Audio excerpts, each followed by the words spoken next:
वयं त्वां स्मरामो वयं त्वां भजामो वयं त्वां जगत्साक्षिरूपं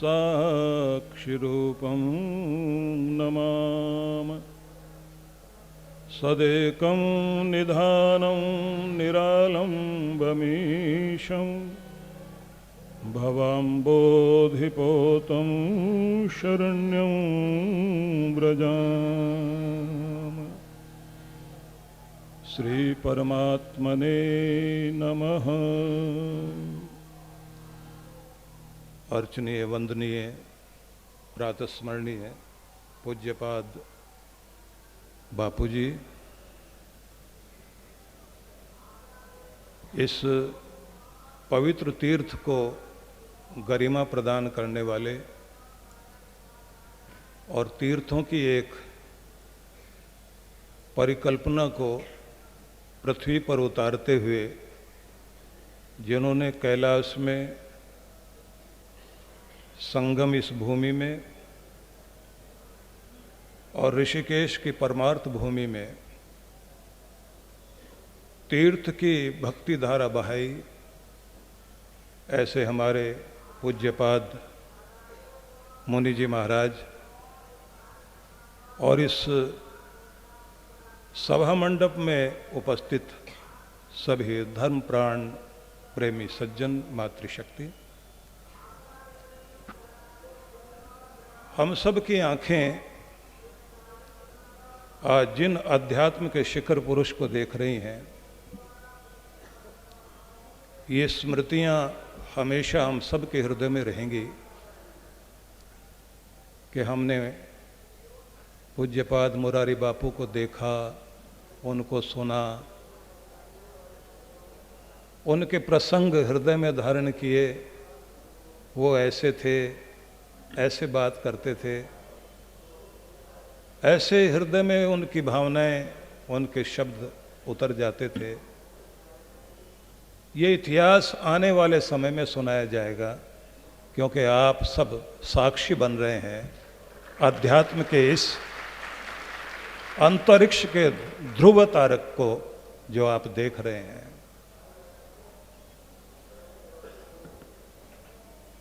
क्योंकि देह बहुत समय नहीं टिकती, लेकिन व्यक्ति के कार्य, उनकी ध्वनि, उनकी पुकार, उनके स्वर सदा रहते हैं। तो आज हम अपने आप को बहुत भाग्यशाली मानते हैं कि हम उनके दर्शन कर रहे हैं, उनको सुन रहे हैं, उनकी वाणी को आत्मसात कर रहे हैं।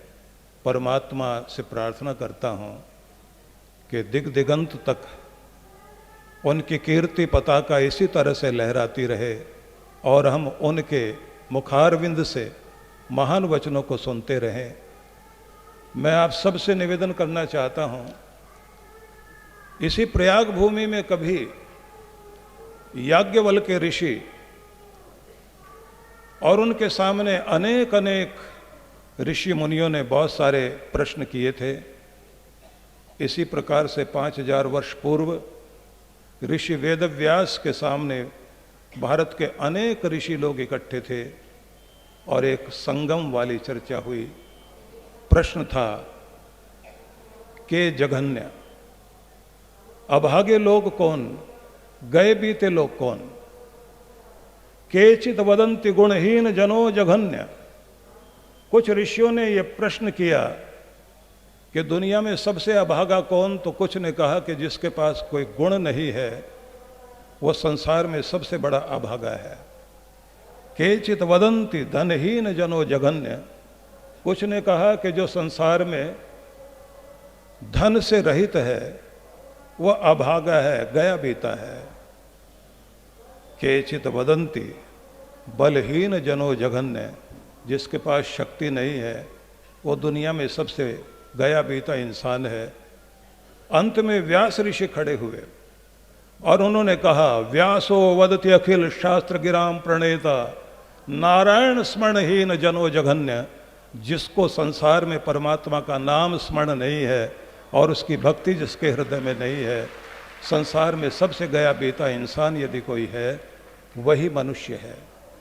और जो सबके हृदय में नारायण का नाम स्मरण कराए, राम का नाम स्मरण कराए, उससे बढ़कर सौभाग्य प्रदान करने वाला कोई नहीं हो सकता। ऐसा स्वरूप है हमारे पूज्यपाद मुरारी बापू।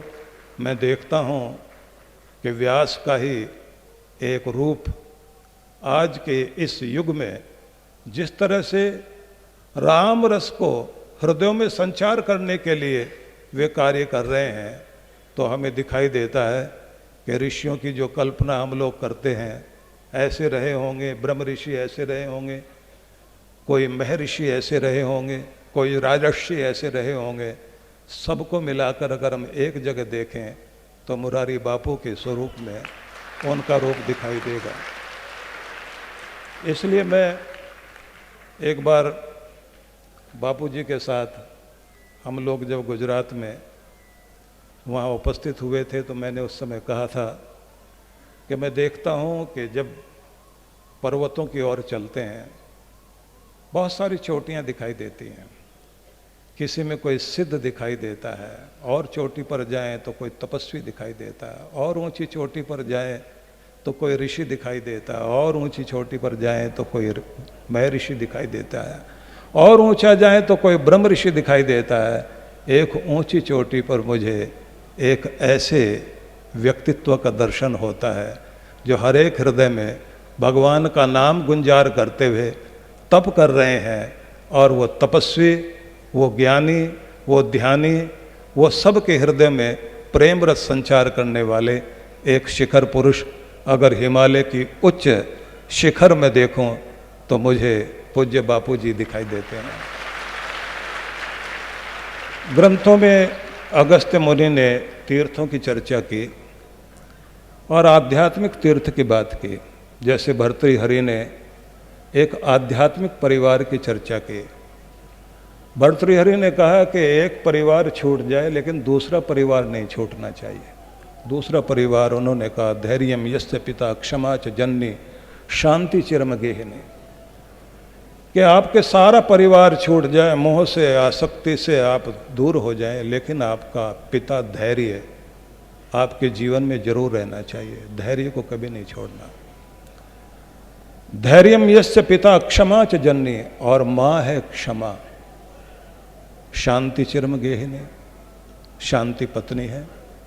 सभी लोग जानते हैं कि पूरे संसार में जहाँ जहाँ भी शांति है वहाँ विकास है।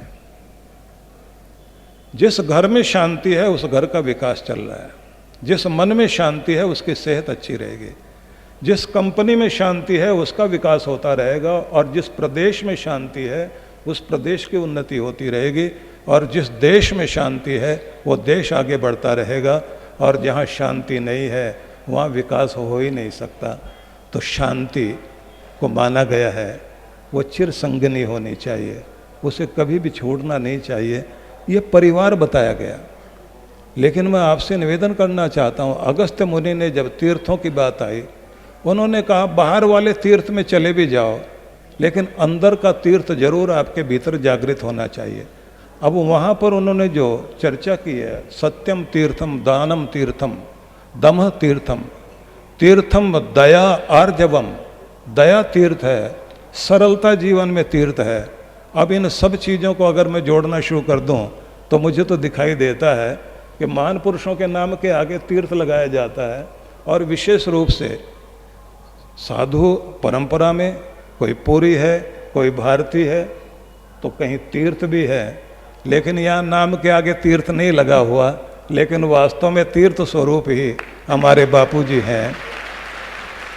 मेरी इच्छा होती है कि कुछ अध्यात्म की चर्चा आपके सामने करूं, लेकिन जब बापूजी को देख रहा हूं तो मुझे तो लगता है कि सारा अध्यात्म और सारी कथा मुड़कर बापूजी की तरफ आ जाती है, इसलिए मैं उनकी चर्चा करने लग जाता हूं। कारण है कुछ समय में घटनाक्रम ऐसा बदला, इतनी मालाएं, इतना मान, इतनी कीर्ति चारों तरफ से मिलता रहा। लेकिन एक समय आया कि जब वो शिव शंकर बने बापूजी, और उन्होंने समुद्र मंथन करते हुए अमृत तो बांटते रहे, लेकिन विष भी कभी कभी पचाना पड़ता है। मैंने एक बार फ़ोन किया, बापू मैं कुछ करूं और 2 दिन में सारी चीज़ें ठीक हो जाएंगी। तो मुझे क्या कहते हैं, संत हूं, मेरे पास एक ही चीज़ है, क्षमा क्षमा क्षमा। मैं सबको क्षमा करता हूं। दूसरी चीज मेरे पास एक ही है, सबका मंगल हो, सबका मंगल हो, सबका मंगल हो। उस दिन मेरे मन में आया कि जब हम लोग व्यासपीठ पर कभी बापूजी सामने हो और मैं हूं, तो मैं उस समय ये कृतज्ञता अवश्य प्रकट करूंगा कि इस समाज ने बहुत सम्मान दिया और उनका सम्मान हृदयों में हमेशा रहेगा, कभी भुलाया नहीं जा सकेगा।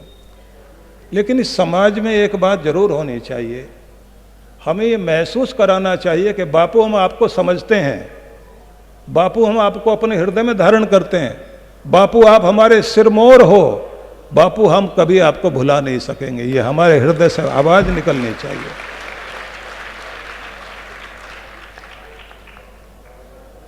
तुमने दिया देश को जीवन, देश तुम्हें क्या देगा। तुमने दिया देश को जीवन, देश तुम्हें क्या देगा। अपनी आग जलाने को बस नाम तुम्हारा लेगा। जब भी हमारे भीतर की अग्नि बुझ जाएगी, उस अग्नि को जागृत करने के लिए नाम लिया जाता रहेगा। मैं, क्योंकि यहाँ ज्ञान चर्चा, अध्यात्म चर्चा, अन्य चर्चा, ये तो हम लोग रात दिन करते ही हैं, लेकिन ये समय है हम भावांजलि से, श्रद्धा के पुष्पों से उनका अर्चन करें, उनके प्रति अपना सम्मान व्यक्त करें। मैं बहुत बहुत अभिनंदन करता हूँ, वंदन करता हूँ, प्रणाम करता हूँ बापू जी को। भगवान करे उनकी वाणी सैकड़ों वर्षों तक इसी तरह गूंजती रहे, इसी प्रकार से जीवे में श्रद्धा शतम। मेरी कामना है कि परमात्मा हमारे हृदय में ऐसी श्रद्धा, ऐसा प्रेम, ऐसी भावना दे कि हम अपने महान पुरुषों को, अपने ज्ञानी जनों को उचित सम्मान दे सकें, उन्हें अपने हृदय में बैठा सकें। क्योंकि ये बात हमेशा होती रही कि गड़ गए जो नींव में उन पत्थरों को याद कर लो, जो नहीं देते दिखाई उन बहादुरों को याद कर लो।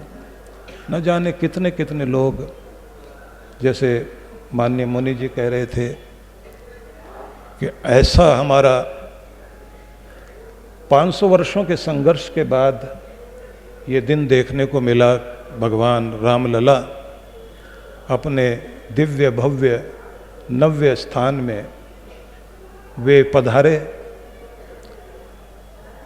यहाँ हम लोग कोई संकल्प लेकर के जरूर जाएं। हमारा संकल्प होना चाहिए, आज सनातन नए रूप में लोगों के सामने आकर अंगड़ाई लेकर उठ रहा है। वेदों को हम लोग पढ़ते हैं तो ऋग्वेद का जो अंतिम सूक्त है 10वें मंडल का, वो घर घर में पाठ होना चाहिए। उसकी आवश्यकता भी है इस सनातन संस्कृति के लिए। संगच्छध्वम संवदध्वम संवो मनांसि जानताम देवा भागम यथा पूर्वे संजा नाना उपासते।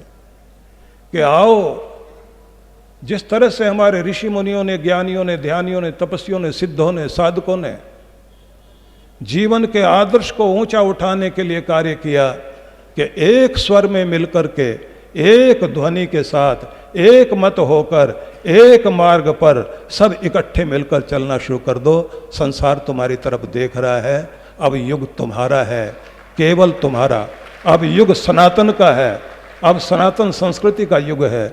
इसलिए इस कुंभ के अवसर पर हिंदू समाज को न कटना है, ना बंटना है, ना घटना है, ना मिटना है, एक होना है और नेक होना है और मिलकर साथ चलना है। और हम सब ये संकल्प लेकर यहाँ से अवश्य जाएं। आप सबका बहुत बहुत अभिनंदन। पूज्यपाद मुरारी बापू के चरणों में मैं वंदन करता हूँ, उनके चरणों में नमन करता हूँ।